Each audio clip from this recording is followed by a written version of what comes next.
Hey everyone, welcome to Voluntary Virtues. My name's Mike Shanklin. Today we're going to be joined by Daniel Rothschild. How you doing, Rothschild? I'm Not the okay. banking family. Not the banking family. I always have to reiterate that point because I get like a couple messages after. Why do you have that guy on your show? Do you know what Keep he's your done to the friends world? closer and your enemies closer. Do you know what he's done to the world, Daniel?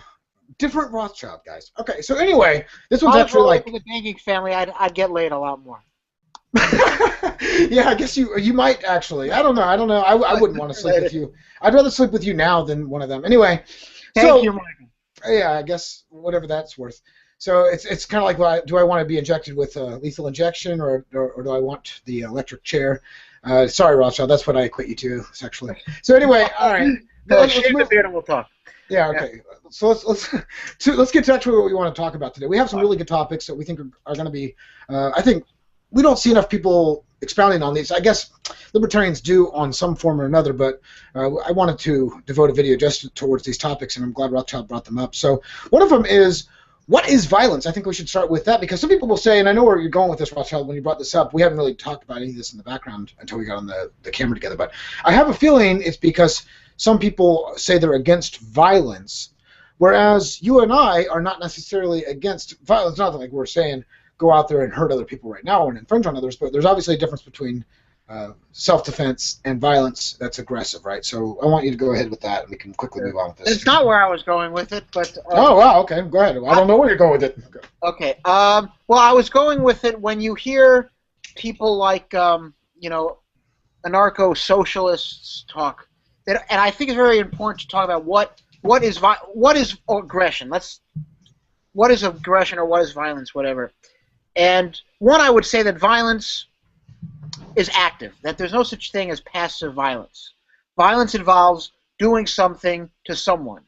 If someone is drowning in a lake and says help me, and no one does anything, is the person who doesn't do anything, did he commit an act of aggression towards that person?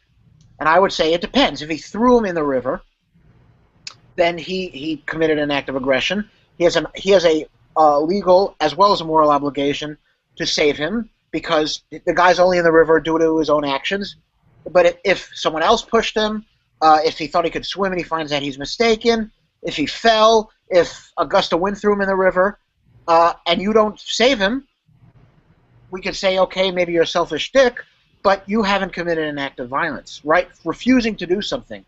There was a debate where Peter Joseph was talking to Stefan Molyneux, and he quoted Gandhi, who said that poverty is the highest form of violence, and left it at that.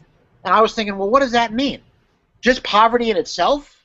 I mean, everyone is born poor. If you notice, when a baby comes out of the womb, it has no clothes, it's not carrying a sack of food with them, no shelter. They're totally dependent on their parents, pretty much, until they're self-reliant to take care of them. So birth is violence. You're saying birth is violence. Well, so people are born without anything. They're born just with their body and naked and nothing else.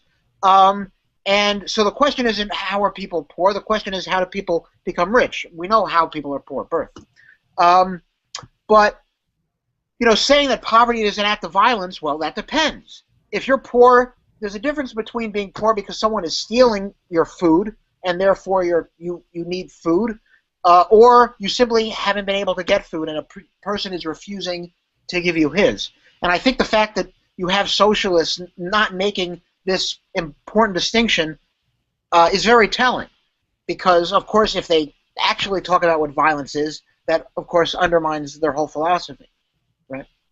Right, you're absolutely right. I didn't know you were going with that tangent. I like that. So we're going with the structural violence thing. So basically, from their perspective, if you're going to take what their benchmark or backbone is, it's basically saying life is violence, right? I mean, that's theoretically what they're really saying. If you could summarize, is what I'm hearing from your proposal tonight. Is that? Would you agree with me? That's what they're basically not that they would admit to that, but I don't think they would say life is violence. I think they would say Well, no, I'm not saying what they would say. I'm saying what they are meaning. What the meaning behind it, though. I mean, if we took it to the rational conclusion, that's what it would mean. Right. I think they would say anything that you need and lack is a form of violence or something absurd like that. So is it okay for the rapist who hasn't had sex in 8 Yeah. years? He's all depressed because that. Well, I guess I can go out and go rape some women because they didn't spread around their legs enough, right? I guess I Yeah. don't know. So I mean that's it's a justification for aggression, if anything, right? Yeah. So yeah, no, I completely agree with Well, you. whenever you add words, you seek to change the meaning, right? When people talk about social justice, well, what is that? Well, there's justice, but what does adding this word social to it mean, right? Justice is all about. There's no such thing as anti-social justice. Justice is social by nature. So what does that mean to call something social justice? It means not justice. Otherwise, you'd call it justice. So what does it mean to call something structural violence? Actual violence, otherwise you just call it violence. You wouldn't add the word structural, and you wouldn't add the word social. You only attempt to add words to something to confuse the issue. No, absolutely. This is once again linguistic fluff and manipulation, and this is what you should expect from people who don't have a praxeological understanding, really, when it comes down to it, or do understand and are trying to take advantage of others and abuse others and brainwash others. I mean, there are some people out there in the state that are just like that. So let's move on to the social contract. I haven't talked about the social contract in a little while.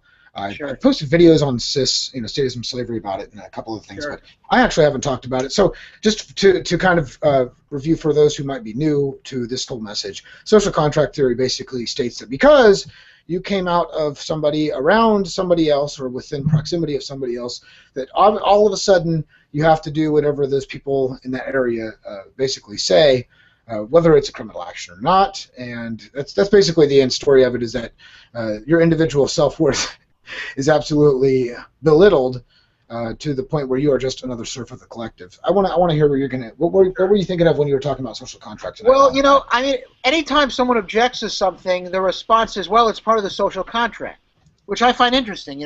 Apparently I agree to all this stuff that I object to. It's sort of insane, right? It's like when I object to something, people say, well, it's implied consent. So my explicit dissent means I have implied consent. Okay, I'll have sex with someone against their will, and I'll say, no, it's implied consent. It's not rape. I'll eat your food, and I'll say, well, it's implied consent. The social contract is just to try to paint the state as some type of agreement, and saying by living here, you agree to the rules. Which, if you take that to its logical conclusion, every government on Earth is not tyrannical. People who live in North Korea are following the social contract. They can leave. They're not leaving. Well, they agree to what happens in North Korea. But they can't leave. They can't even leave. They can't even leave. Well, they're not committing suicide, so they agree to it. Okay, there you go. That's the real answer for a statist, right? Okay. So, this really, look, there are a lot of Jews who left Nazi Germany. The others who decided to stay, well, it wasn't murder, it was suicide. They could have left. They asked for it. Anytime someone says, if you don't like it, leave, that's always coming from the person in the position of power. Always. If you don't like it, leave. My way or the highway. Right? I've always loved the expression, when in Rome, do as the Romans do. When in Rome? Are we really trying to emulate Romans, the most sadistic, violent society probably on Earth, who fed people to the lions as a form of entertainment and had vile, sadistic forms of punishment? Slavery. When in Rome is a threat. Do like the Romans do, or else you'll end up like that guy on the cross. So, it's a threat. You're right. It's a threat. Yep. So yeah. So any time the 40%, we're not stealing from you. It's just part of the social contract. Well, look, I say play them at their own game and commit acts of aggression to them, and then just say, well, it's part of the social contract, right? Yeah. Well, I don't think you can specify what's in the contract. You don't say how long the contract's for. You don't show me evidence that I signed it. You don't say what's there to do to get out of a contract, because all contract has an exit clause. So what is the exit clause of the social contract, right? And what, everyone has to leave and live on some island somewhere if I don't agree to your stupid rules? So yeah. Yeah. Well, here's the funniest thing, too. So let's take the social contract argument, right? And right off the bat, we notice that half of the time, because what is it? When people are stuck into statist land, they're usually supporting like one party over another party, right? So and almost all of them will scream social contract theory in some capacity or another, right? Just to suck you back into this political game, this scam. And so what happens is half the time they're supporting the other party through the social contract. So basically what I like to say to them is, oh my gosh, you're half Republican. You're sick. How can you keep these people in power? If you guys really are all part of the government, and you see it that way, I try and show them the dichotomy, how basically we're the ones that are outside the government. We're the true freedom supporters. The Republicans aren't it. The people who scream for leftist freedom, that's just nonsense too. Both of the parties are playing a scam on you, and if you support any of this, you're supporting half of it at the same time, which is the half that you disagree with, and that's supposedly this most vile and disdain thing that you ever think, but at the same time you support it. So I want you to realize half the time your people don't win, and actually who does win is the enemy. So every time you support the government, you're supporting what has created all of the bad in the Republicans, even if you think it's just because you need the Democrats or whatever, or vice versa, if you think that we need the Republicans because the Democrats are all that bad. The whole time you're really just supporting the other half by keeping this illusion alive that you need to stay in the first place. So under social contract theory, if we're going to take this whole encompassing thing, I'd like to throw that in usually also. Yeah. I also think sorry to interrupt for a second, but I think it's also important for people to understand that libertarians don't believe in the social contract.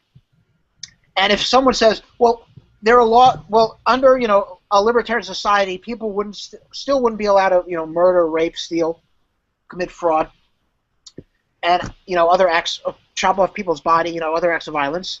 So that's the type of social contract, isn't it? And my response to that is, no, it's not. You don't have to agree not to commit violence against me. But if you don't agree not to commit but if you don't respect my rights and are willing to commit violence against me, don't be surprised that I don't respect your rights and commit it and treat you accordingly. It's kind of like saying, you want to commit acts of aggression, fine, but don't expect other people to respect your rights in response. Well, it's kind of like you don't need a free trade agreement or treaty to have free trade, right? You just trade freely. You don't need a government there to tell you all this, right? Mm-hmm. So that's the way I look at that too. No, good stuff. I want to look into the contradictoriness of it too, and also on the flip side of this, contrast over to universalization of rules. So in other words, the state itself is basically committing crimes, things that they would consider acts of violence, but for some reason they have the right to break the rules, right? Well, we all know that if rules are supposed to be just, they have to be universal. So that, like you were saying, I think in the movie Freedom Rising too, where we were talking about how it doesn't matter if you're left-handed or right-handed, everybody's supposed to be under the same rules. It doesn't matter if you're black, white, girl, woman, man, it doesn't matter.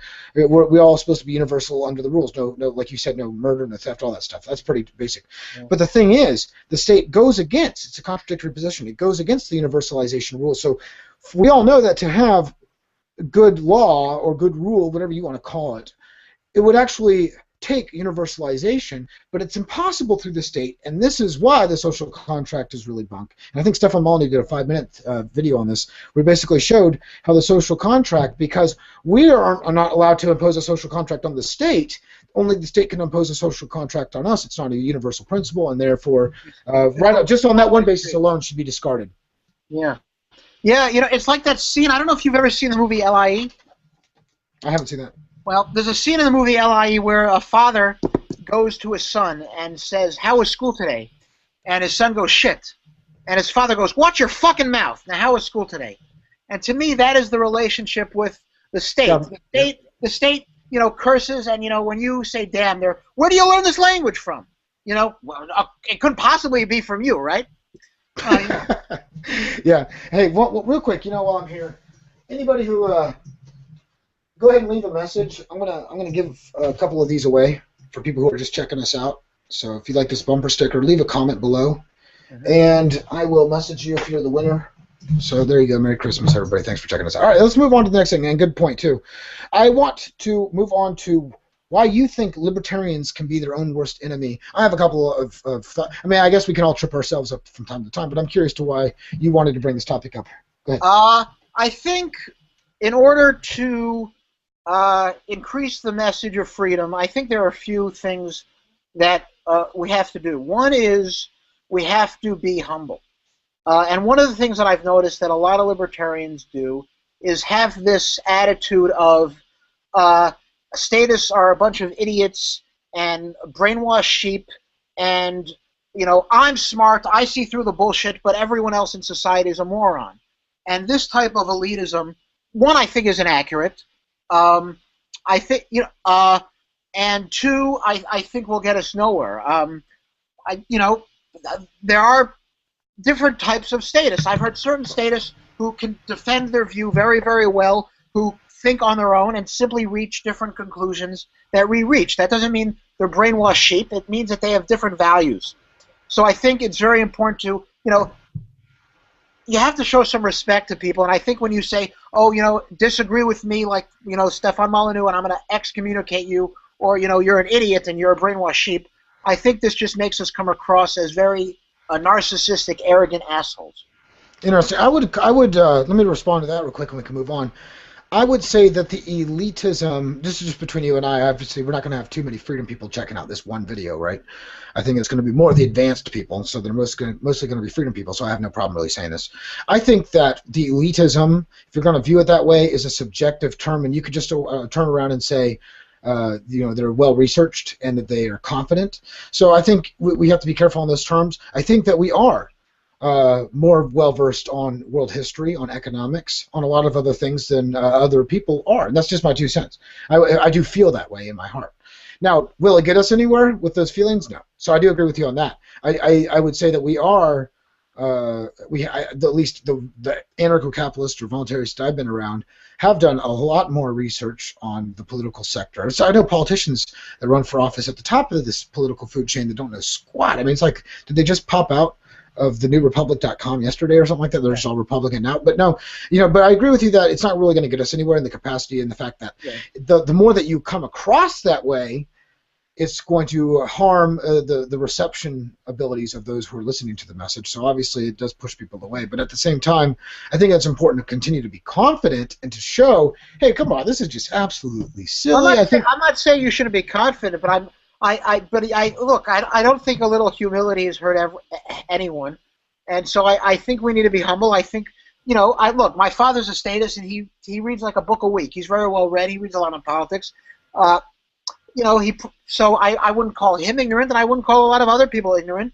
There are people who, are political junkies. They're probably just reading different books than we're reading, and may not, do the research, do certain types of research, but again, I don't know if it's... See, that's what I meant. I think the Voluntarist does more research in various other realms than they do in just voluntarism, whereas like I'll see a neocon and all they really know is heavy core what the Heritage Foundation pumps out or something to that effect. And then the liberals only know it's on Being Liberal Facebook page. The reason is because the second you start to research outside of your little bubble, you realize your bubble is bullshit and you're not a part of that bubble anymore. Sure. So anyway, let's move on. I wanted to hear why you say laws can't improve morale. What do you mean by that, first off? Well, I really wanted to talk about this topic to try. I think it's important to enter the minds. A lot of people sort of forget, I think, what it's like. I think a lot of parents forget what it's like to be children. Yeah. And I think a lot of anarchists forget what it's like to be statists. Yes. I think it's very important and essential to enter the mindset of people who disagree with you. Because if you don't understand where people are coming from, you're just, you're talking past each other and it's just a waste of time. You have to understand people's views first. It's one of the reasons whenever I hear a leftist talk, I just ignore whatever the hell they say because they can't even say what libertarian is. So you can't if all your arguments are straw men, you're just an ignoramus, as my mother would say, an ignorant asshole, an ignoramus, and it's just a waste of time. So, but the reason I brought this up is because I think the argument for certain people is, well, we can't just convince everyone not to be a bigot and not discriminate. We can't convince everyone to give to charity or help their neighbors. We can't do that. So if there's a law requiring them to do that, this will make people better because people view laws as this important thing, and people will follow the law. But I think the problem with that mindset is that this doesn't teach people anything. All it teaches people is to be blindly subservient. And if people who are against something and are not able to be persuaded but simply forced by the barrel of a gun to act differently because the law is put on this pedestal of, oh, it's the law says so. Well, then when the law says some things which are immoral, people are going to follow it blindly as well. So yes, if the law only tells people to do things which are moral, perhaps maybe that's a good thing. But when the law is used to do things which are immoral, once the mindset becomes, okay, whatever the law says goes, and it's better to follow the law than not follow the law, then this can be manipulated by people who want to take advantage of others into causing people to do great harms and violence, as I think history has shown repeatedly. Right, and obviously the only incentive structure that's going to want to taint the laws in that direction is, or going to have the ability to do that, is a monocentric system where the laws can be controlled by one group instead of where laws are naturally found through the marketplace. So yeah, no, good points. Yeah. I really don't have too much to add to that, and I completely agree with everything you just said. So great work, Al. Well, no, that's a genius talking about humility. Yeah, I don't practice what I preach. I'm trying to be a statist. There you go. All right, so you also, last thing on the list here was doctors. You wanted to talk about doctors. Fill me in. I want to hear what you have to say about that. Well, you know, the law that says that doctors are required to help people. I had this discussion, I think, with someone yesterday. Okay. You know, if someone says help in the street, certain professions are required by law to help these people.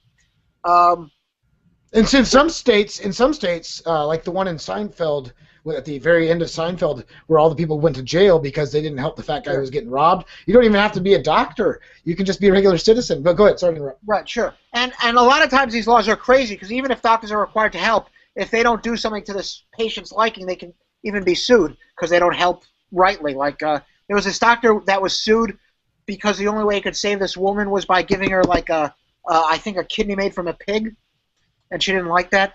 Maybe she was Jewish, I don't know. So she didn't like that. That was a bad joke. She didn't like that idea, so she sued him.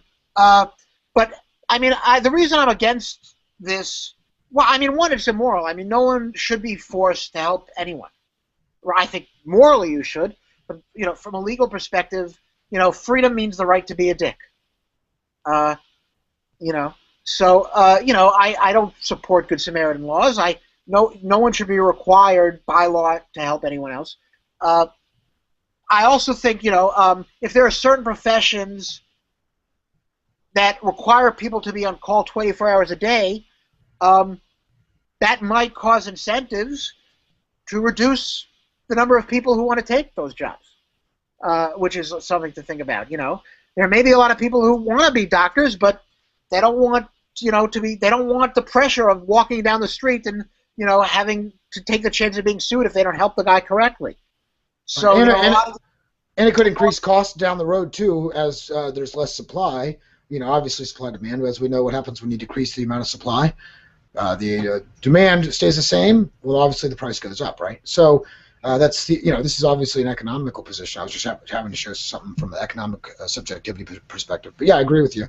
Yeah, so I think that's something to worry about. I mean, you know, I mean, look, there's a lot of reasons people want to be doctors. You know, it's a great way to attract women.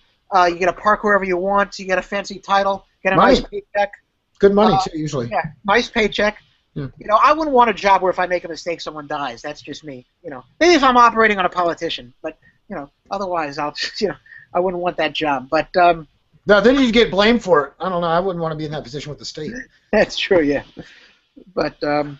But no, I like the uncertainty in the market that you bring up there too. Plus all the negative externalities that are going to be injected. That most people, it's kind of like the broken window fallacy. Once again, that's what I think most of libertarianism really is just trying to expose all of the hidden broken windows in the background. That there was a teacher. There was a teacher, last professor in my graduate school, who said this, and I love the fact that he said this because most economic professors really seem to ignore a lot of economics. And he said, you know, there are a lot of economists who we would call, you know, bad economists who say that theft is a pecuniary externality. It's a wash. If I steal from person A to give to person B, no negative impact because it's this one person had it before and another person didn't have it before, so there's no increase in costing. It's just shuffling who has it. But my teacher correctly responded that this is insane. It does increase cost because people's behavior changes in response to being stolen from. people. The only reason people buy locks is because they're afraid their house is going to get burglarized or or money is going to get stolen. If there was no theft, there would be no locks. So Right. all the added costs in the future, money being wasted to prevent future theft, that is the increased cost, which you have to look at. No, absolutely right. Right, No, and you could say, well, it's great things are stolen. I think Paul Krugman would probably say, hey, theft is great. It's creating jobs for lock makers. But Yeah. think of all the unknown professions that would exist instead if theft didn't occur. So, Yeah. Or the advancements in the current positions that are there now that we could Sure. have. All those great minds going back in. There's some people out there that are really smart that have to go from, instead of curing cancer, they might be now working in some kind of a locksmith company that they wouldn't have been in had there not been theft, right? Not that theft is not going to be around, right? Just like Sure. medium of exchange isn't going anywhere. But the point is, sure. Human nature is human nature. No matter Right. what, people are always going to do bad things. it's kind of like saying, well, you can only, like capitalist societies are bad because they use money, as if socialist ones still don't. Give me a break. Even communist Russia, which people say wasn't real communism because they couldn't escape the ruble, right? Which I saw this had to meme. have it. I saw this meme that was great on Facebook recently that said capitalism has funded every other ism in the world, and they say capitalists aren't generous. Yeah, I saw that ending. That was a good picture. I think it But, posted on Sis too. All right, man. But Yeah, yeah, good stuff. No, good stuff, man. Thanks for bringing these topics up, Rothschild. I'm gonna have you back on soon, okay, buddy? yeah, sounds good. All right, man. Thank you guys so much for watching Voluntary Virtues. Don't forget to share this video and subscribe. And I'm going to be back tomorrow for a new show tomorrow too. And don't forget to check us out Tuesday nights, 8 to 10 p.m. Eastern Standard Time. And within the next 10 to 15 minutes, I'm going to go through the comments, see who left a comment, and I'll give out those bumper stickers. So I'm going to thank you say, guys. if you don't share the video, we will send men to come to your house, Oh yes, hurt your definitely. wife, hurt your kids, and break your bones. So you better share. And take all your property. All right, guys. Have a great day. Bye bye.